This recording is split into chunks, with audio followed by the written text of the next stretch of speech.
सोलापूर कृषी उत्पन्न बाजार समितीची निवडणूक चांगलीच गाजली। सत्ताधारी 2 भारतीय जनता पार्टीचे आमदारांमध्ये झालेल्या या निवडणुकीत जरी अक्कलकोटचे आमदार सचिन कल्याण शेट्टी यांच्या पॅनलने बाजी मारली असली तरी माजी सहकार मंत्री ज्येष्ठ आमदार सुभाष देशमुख यांनी मात्र ग्रामपंचायत मतदारसंघामध्ये चांगलीच लढत दिल्याचे पाहायला मिळाले। कल्याण शेट्टी, माने आणि हसापुरे यांच्या पॅनलने तब्बल 15 जागा जिंकून आपले वर्चस्व सिद्ध केले। सुभाष देशमुख यांच्या पॅनलला केवळ 3 जागा मिळाल्या। या निवडणुकीत आता बाजार समितीचा चेअरमन कोण याकडे सगळ्यांच्या नजरा लागल्या आहेत। अनेकांच्या मते दिलीप माने हे चेअरमन होतील अशीही चर्चा ऐकण्यास मिळत असून सुरेश हसापुरे यांच्या नावाचीही चर्चा आहे। दरम्यान 2 मे रोजी निवडणूक निर्णय अधिकारी तथा जिल्हा उपनिबंधक किरण गायकवाड यांनी चेअरमन निवडीची तारीख काढली असून रविवार 11 मे रोजी सकाळी 11 वाजता बाजार समितीच्या सभागृहात चेअरमन, व्हाईस चेअरमनची निवड केली जाणार आहे। सचिन कल्याण शेट्टी यांनी पॅनल करताना राज्याचे मुख्यमंत्री देवेंद्र फडणवीस यांच्याशी चर्चा करून या निवडणुकीत उडी घेतल्याचे सांगण्यात आले आणि चेअरमन पदाचा निर्णय सुद्धा मुख्यमंत्री फडणवीस हेच घेतील असेही नेते म्हणाले होते। त्यामुळे आता येत्या रविवारी चेअरमन पदाची माळ कोणाच्या गळ्यात पडणार याची उत्सुकता असून सचिन कल्याण शेट्टी यांच्या मनातील तो चेअरमन कोण असे प्रश्न उपस्थित केले जात आहेत। जर खरेच देवेंद्र फडणवीस यांच्याकडून चेअरमन पदाचे नाव आले तर वेगळा चेहरा त्या पदावर बसल्याचे पाहायला मिळेल, यात नवल वाटायला नको।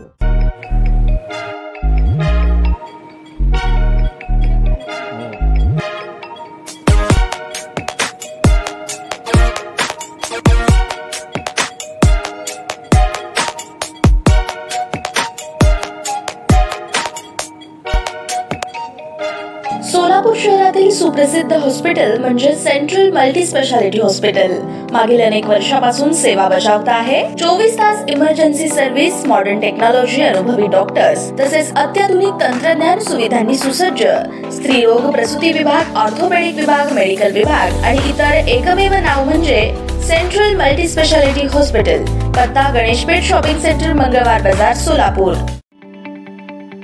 ताज्या बातम्या पाहण्यासाठी प्राईम महाराष्ट्र न्यूज चॅनलला सबस्क्राईब करा।